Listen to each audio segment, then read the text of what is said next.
I've never much cared for Allah, Jenna. I mean, it's interesting in all the old parables and philosophic insights from people 2 millenniums removed from the present.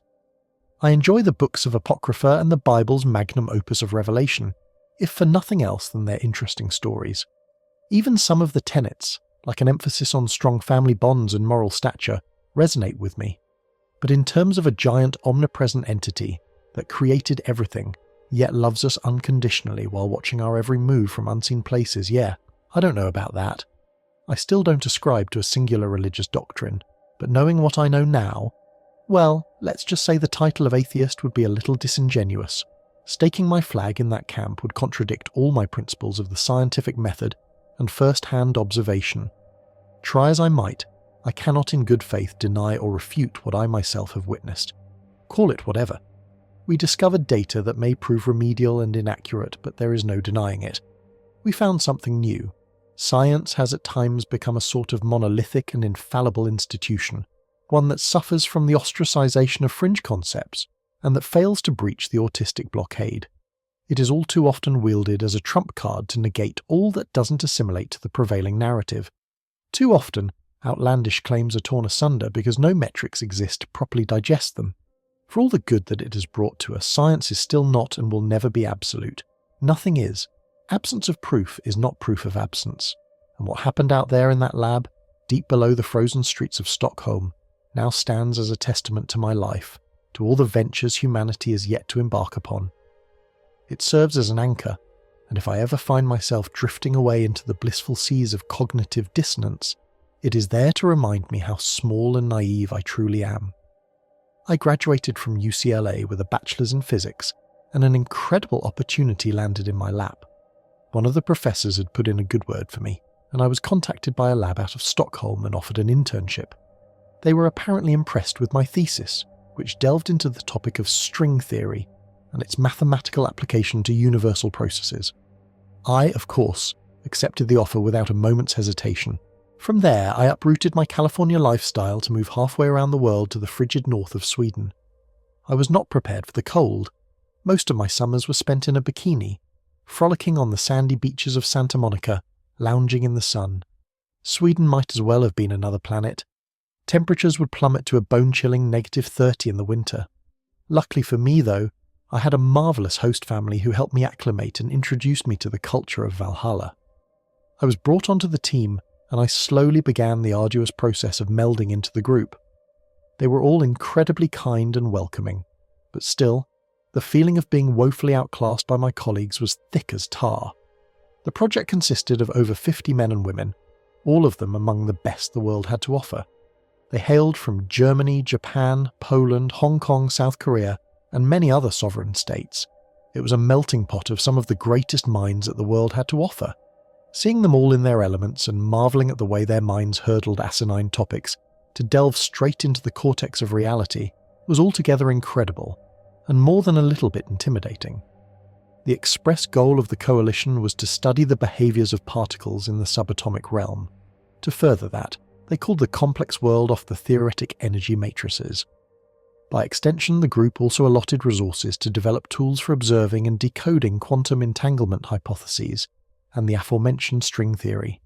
These principles were still in their infancy at the time, and none of us could have ever imagined the enormous magnitude of the things that were to come. The lab had its very own particle accelerator, which I myself pretty much obsessed over from day one. Most of the concrete data, however, was relayed from the lab in Geneva, home of the Large Hadron Collider. I even got to see the magnificent machine in person on a few occasions. One thing that has always staggered me is the amount of incredible achievements possible when the pursuit of knowledge guides the way. However, the complete polar opposite is also true, as curiosity without empathy all too often yields crimes against humanity. As you may already know, the Large Hadron Collider was the first machine capable of processing the particle known as the Higgs boson.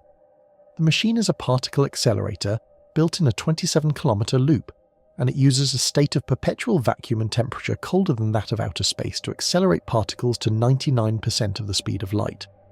The particles collide with one another, creating spectacular outbursts of radiation and results theorized to be similar to that of a Big Bang on a much smaller scale. It is also through this process that the infamous Higgs boson can be discovered. Some call it the God particle, but many physicists are not fond of the omnipresent moniker. It is, in a way, a suitable name, as it is ubiquitous and can spontaneously manifest or dematerialize through processes which are not yet entirely understood. It is a sort of bridge between matter and antimatter, the entity that binds the ethereal with the corporeal. It is the place between light and dark, hard to define as once light ends, shadow begins, and vice versa. The exact moment of intersection is difficult to pinpoint, but there is a definitive moment, and that moment is the Higgs boson. It was once thought that matter could only exist in one place at a time. However, the particle sled test of our progenitors proved otherwise. A particle accelerator was used to eject protons between one of two microscopic slits, and they naturally assumed that the protons had passed through either slit A or slit B when directly observed. Their premise was corroborated. However, when an imprint background was installed to bypass direct observation, they noticed a peculiar detail. The particles produced what is known as a wave or interference pattern down the imprint, like ripples in a pond. This meant that the particles were interfering with themselves, all simultaneously passing through both and neither of the slits. It was at first thought to be a false negative and an outright impossibility, but thousands of repeated experiments all reached the same conclusion. There was no denying it anymore. Matter can exist in more than one place at a time, and reality is altered simply by perception. The world of particle physics is a strange one, and one which we have only just begun to glimpse the majesty of. At times, it may even require us to suspend our own limited human understanding of things, to contemplate things beyond our mind's comprehension. It was this idea that served as the tabernacle for all the group was trying to achieve, to unravel the mysteries of the subatomic universe and better understand reality itself. The group was funded exorbitantly, and state-of-the-art equipment was provided by lavish donors from all over the world. My contemporaries and I began to study the processes again from square one. This consisted primarily of monitoring the nature of protons and testing the same process over and over ad nauseam. Progress was slow, and many failures and errors were soon under our belts, but you can't build a house without chopping down a few trees. It took years to decode part of the formula, but eventually we learned that the behavior of these particles could be predicted under certain pretenses. They could also, to a certain extent, be directed and programmed to inhabit separate locations at the same time, giving them the perceived ability to exist in two places at once. In reality, though, it was more akin to a transfer of locale via microscopic slits in the Higgs boson. We realized that it was not a matter of traveling to, but instead traveling through the fabric of space itself. With electrical stimuli and coordinate-based geosynchronization, one could manipulate these particles to transfer locations faster than the blink of an eye. The machine used was primitive compared to later iterations, but its true potential was not lost on us at the moment. As time went on, the techniques were further refined, and more resilient particles were able to be transposed. It started as only a few nanometers, but eventually we could transfer particles several feet. It was through this process that blueprints for an entirely new type of machine were first devised. It was to be a machine unlike anything before it. Instead of electrical stimuli sent through circuits and wires, it was transferred directly from one location to another, a wireless energy transfer through space. This greatly improved computing capabilities and allowed the machine to act much quicker than anything ever seen before. Initial ideas for the machine were skeptical at best, but as time went on, the real significance of its potential became apparent. When combined with a suitable processor and digital interface, it soon became capable of decoding encryption and translating mathematical ciphers in a fraction of the time of anything seen before it. It didn't stop there, though. With a binary converter, it wasn't long before human physiology itself was deciphered and converted into convenient little anagrams and simplistic formulas. This soon gave the machine the ability to replicate human tissue and organs from fetal stem cells. When given raw biomass, it could manufacture duplicate hearts or lungs, ones which were genetically indistinguishable from that of a donor's DNA. On one occasion, the machine even managed to regrow the arm of an amputee war veteran. Most of us thought that it couldn't possibly work, that the nerve endings on the man's arm would be unable to be resuscitated after so long. But after 17 hours in surgery, when I saw the vet move his new fingers for the first time after transplant cell resuscitation, I knew we had discovered something special. Disease deformities were also able to be observed on a molecular level and eradicated before gestation. A virus or bacterial strain could be genetically reprogrammed to attack itself rather than the host. HPV, AIDS, the Black Death, the common cold, strep throat, gonorrhea. None of them stood a snowball's chance in hell against the unrivaled power of the machine. It could even reprogram human DNA to desired proportions, eliminating extra chromosomes and restoring neural pathways to reverse entropic cognitive illnesses like dementia and Parkinson's. Even pre-birth conditions like cerebral palsy and microcephaly were in the process of being all but eradicated. It wasn't just organic material either. The machine could take a block of carbon and alter its isotopes to create carbon-14 and elicit radioactivity, which proved interesting for further power possibilities as the machine demonstrated the potential to create its own fuel source. But there was another, more pertinent discovery. By rearranging the number of protons in the atomic nucleus, a given element's atomic weight was altered, thereby turning it into another element altogether. The machine held the power to change the very building blocks of the universe itself. It could turn copper into gold, bromine into iodine, and I think it was then that we first realized the scope of what we had created. The applications for the machine seemed endless. It could write books, clone living organisms, and alter the very elements beneath our feet. It was the Philosopher's Stone, the Holy Grail, and the all-seeing eye in one convenient little package. The Deus Ex Machina, the world's very first quantum computer, was born. One important distinction that I would like to make, despite prevailing rumours, is that the quantum computer was not, in fact, an AI. It had computing power which trumped almost everything else on Earth 1,000 times over, and the ability to perform almost any task given to it, provided the necessary accommodations were implemented. For this reason, it was not allowed to make decisions for itself. Many of my colleagues were justifiably nervous at the prospect of an artificial intelligence somehow gaining sentience and going rampant with the power of quantum manipulation. We really had no idea where our experimentation would lead us, so the decision was made very early on to prevent it from thinking on its own and going all Skynet on us.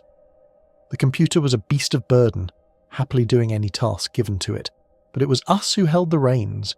That was when the bureaucratic troubles first began. A lot of donors for the project and even a few of my fellow team members had their own ideas on how to best utilize the machine. Every nation involved wanted it for themselves and had their own vision of how best to implement its capabilities. Several members of the coalition ended up leaving the project or being outright dismissed, promising to return with a battalion of lawyers at their backs.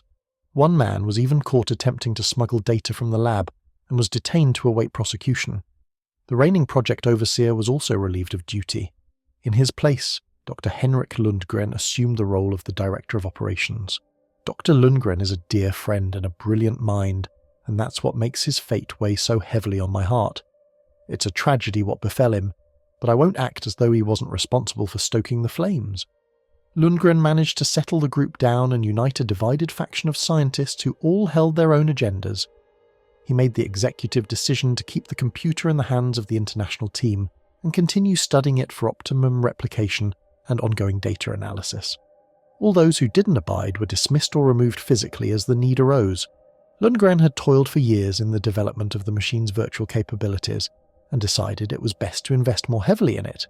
It took months of development, but soon a fully functional simulation program was up and running. It was phenomenal.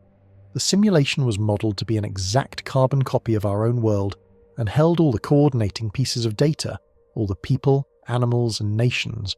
Augmented control apparatuses were then developed to allow us to view the computer's creation firsthand.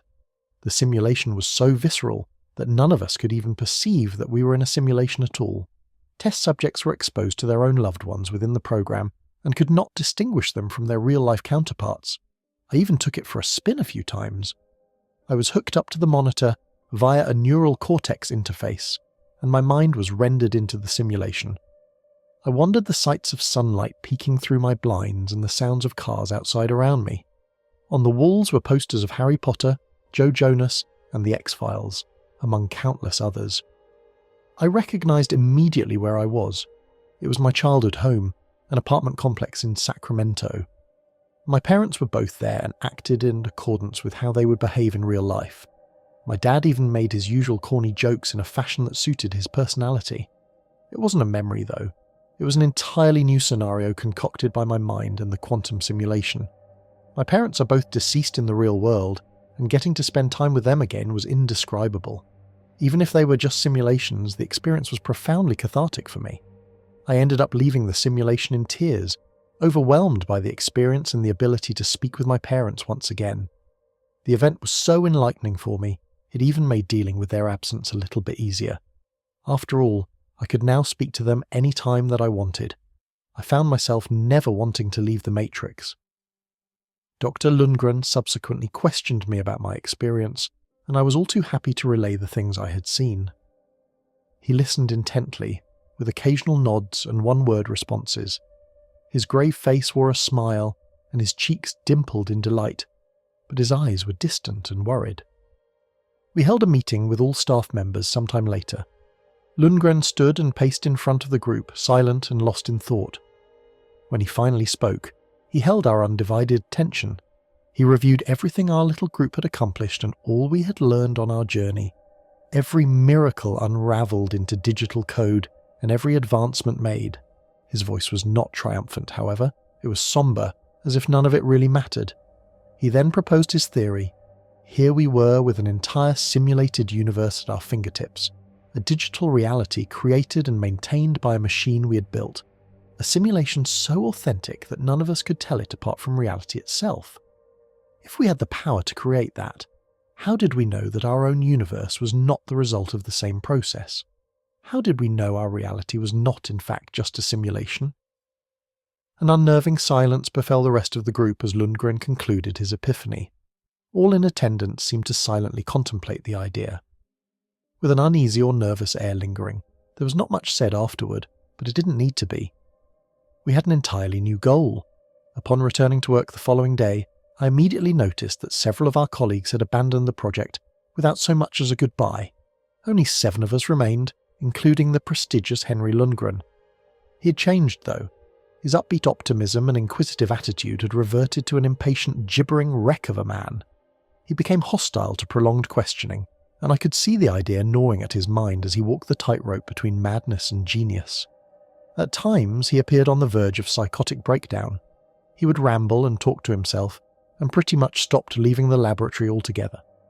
We set our sights on a new task, to dismantle and test the hypothesis of our reality, to develop the ability to break through the boundaries of our suspected simulation and peer beyond our own reality to glimpse whatever may lie on the other side. Nothing else seemed to matter anymore by that point. Life may be accidental, unconscious, or even complete. Organisms like human beings are the result of genetic evolution and a bit of luck. However, a simulation is not accidental.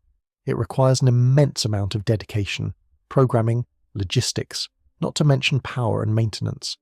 The ability to comprehend is not something Lundgren accomplished by accident. It takes time, resources, and brain power to even attempt, and even then, it's no guarantee. One concept that was off the table immediately was the idea that the theorized simulation was a result of a natural phenomenon or random cosmic alignment.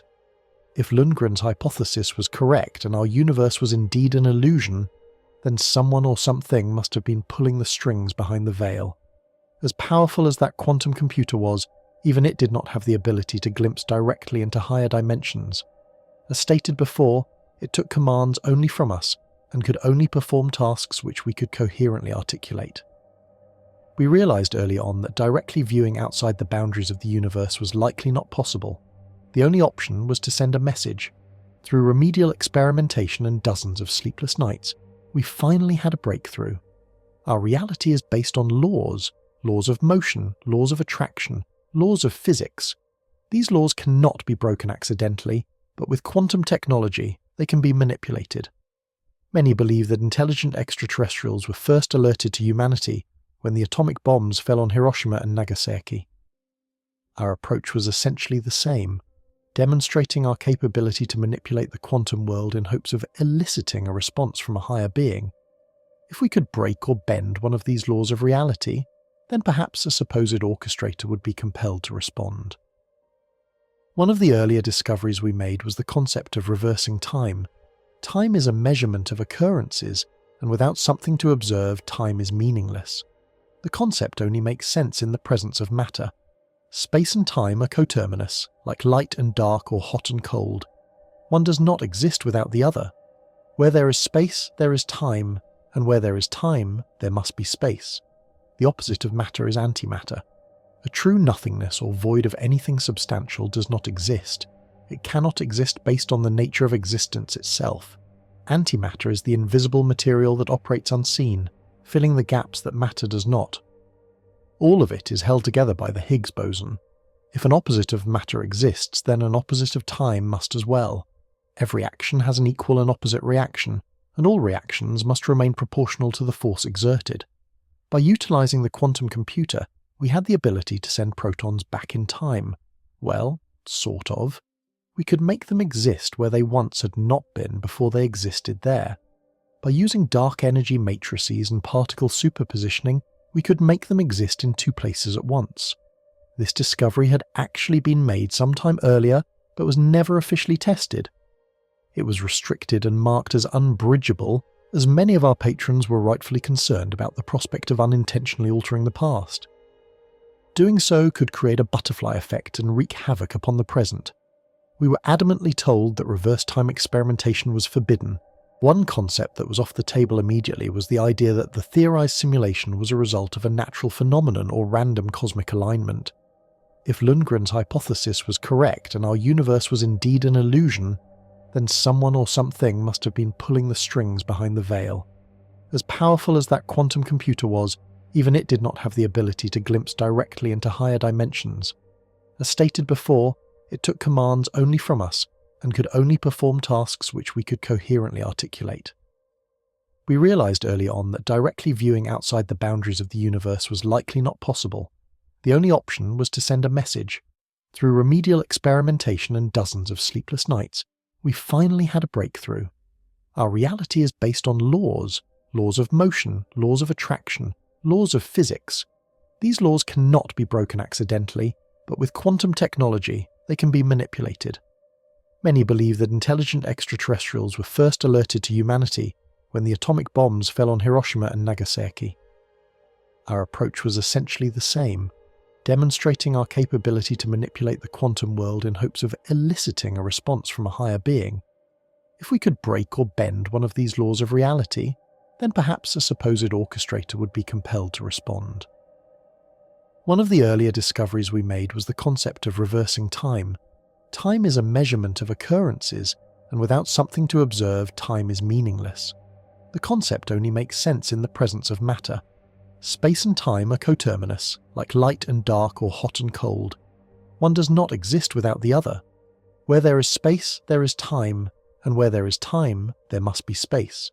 The opposite of matter is antimatter. A true nothingness or void of anything substantial does not exist. It cannot exist based on the nature of existence itself. Antimatter is the invisible material that operates unseen, filling the gaps that matter does not. All of it is held together by the Higgs boson. If an opposite of matter exists, then an opposite of time must as well. Every action has an equal and opposite reaction, and all reactions must remain proportional to the force exerted. By utilizing the quantum computer, we had the ability to send protons back in time. Well, sort of. We could make them exist where they once had not been before they existed there. By using dark energy matrices and particle superpositioning, we could make them exist in two places at once. This discovery had actually been made sometime earlier, but was never officially tested. It was restricted and marked as unbridgeable, as many of our patrons were rightfully concerned about the prospect of unintentionally altering the past. Doing so could create a butterfly effect and wreak havoc upon the present. We were adamantly told that reverse time experimentation was forbidden, but now we had a legitimate reason to take interest. It took some convincing, but eventually we succeeded. We promised to unveil the greatest discovery yet. The parameters were set within the computer, and the lab was prepped for the operation. A single seed of Dianthus caryophyllus was placed in a transparent reinforced container in the center of the room. The specimen was nestled in damp resin paper, with several little green tendrils sprouting from its shell. The goal was to reverse the symbiotic metabolism of the test subject, causing it to revert rapidly to a zygote state. The seed would perform its life cycle backwards, contradicting the natural forward flow of life and time. With everything in place, Lundgren stood by the machine. His demeanour was sullen, his eyes nervously twinkling. He glanced at each of us, then finally looked at me. I nodded in reassurance. Lundgren took a deep breath, adjusted his glasses and flipped the switch. Immediately, the tendrils within the seed began to retract. They disappeared within the shell, and the seed shrank to a point where it was no longer visible. The computer signalled that the task was complete, and silence fell over the room. The calm was short-lived, as the computer suddenly erupted in a cacophony of flickering lights and wailing sirens, signalling an error. The seed reappeared, growing at an impossible rate. Massive green tendrils burst from the shell and pressed frantically against the container. Within seconds it swelled beyond its limits and violently ruptured, sending shards of glass flying across the room. I ducked out of the way just in time, but not everyone was so fortunate. Reginald AIA Beck was struck by a shard in the neck. The glass cut a deep gash across his throat, and blood poured out in a torrent. He collapsed as others rushed to his aid. Before we could reach him, the engorged serpentine appendages of the seed ensnared him, wrapping around his neck and abdomen. Beck's eyes were filled with terror as the green, python-like roots constricted him. I watched in horror as Beck's body began to change. His grey hair turned dark brown, the wrinkles on his forehead and under his eyes smoothed out within seconds. Blackheads and liver spots on his cheeks vanished. We were paralysed with shock as he seemed to age backward. Beck, who had been nearly 60, appeared to revert to a young man in his early 30s. Then he continued to regress, becoming a juvenile, a teenager, and finally a child. His voice cracked from a gruff rasp to a high-pitched prepubescent shriek. His body shrank, his clothes and extremities retracting into his skeleton. By the time we reached him, he was gone, but we didn't have time to gawk. Our stupor was interrupted by the computer blaring a warning siren and a flickering array of lights, indicating an external problem. The display showed a failsafe designed to protect the machine from external threats. We had assumed the firewalls of the quantum computer were impregnable, but clearly we were mistaken. One of my colleagues rushed to the kill switch, ready to shut down the machine, but was halted by Lundgren's sudden, panicked shout. Lundgren stood frozen, eyes wide and mouth agape, staring at the main monitor. The warning display had vanished, replaced by a single screen showing a loading bar with approximately 20% filled. It was clear something was being downloaded. We immediately suspected a virus or malware, something once thought impossible given the computer's security. Despite our attempts to halt the download, it persisted. We exchanged anxious glances, debating whether to pull the plug or let it continue. The investors outside, notified of the crisis, ordered an immediate shutdown. The quantum computer was a massive investment, and any potential damage could be catastrophic. Reluctantly, Lundgren followed orders and initiated the shutdown protocol, yet the machine remained operational, defying its supposed lack of power. Panic surged through the lab as power to the entire facility was cut. The room plunged into darkness, save for the glowing monitor which continued to display the download progress at halfway. The computer groaned, its fans whirring furiously to cool the machine. We stood back, baffled by the machine's persistence despite the lack of a direct power source. With no other viable solutions, we could only wait for the download's completion. Minutes later, the download finished, and the room was swallowed by pitch darkness. We deliberated briefly before deciding to power up the computer once more. The mysterious file was an enormous 100,000 terabytes, far more than a conventional hard drive could handle, yet just a fraction of the quantum computer's capacity. As the machine rebooted, a single, unfamiliar prompt appeared on the screen. Unknown file type. Do you wish to execute the file? Attempts to bypass the prompt failed. We tried to trace the file's origin using a separate program, but to no avail. The quantum computer's ability to trace origins with extreme accuracy is legendary, yet this time it returned an ominous message. Unable to determine the file origin. Lundgren, sweat gleaming on his brow, took a step back. With no other options, he gave the final command. Open it. The computer began to process the file, a task that took several minutes. It was all binary code, eventually translating into a single message. As the rendering completed, two simple words emerged in white font on a black background. The words struck with a haunting clarity, making me question everything I thought I knew. Moments later, the computer fizzled out and shut down. We all left the lab in silence. I returned home, overwhelmed by the events, haunted by a mystic sense of terror and uncertainty that lingered deep within. The following morning, I received a call from one of the investors. He informed me that someone had broken into the lab late the previous night and sabotaged the operation. The lab had been set ablaze and was reduced to a smouldering ruin. The quantum computer was beyond repair. The intruder had used a security card and seemed to know precisely how to dismantle the automatic sprinkler system. The police apprehended a single suspect, an individual who appeared to be a nervous wreck spiralling into a maniacal breakdown. He was tried, convicted, and declared clinically insane. Sentenced to a mental health facility in northern Sweden, he remains there to this day. That man's name was Henrik Lundgren.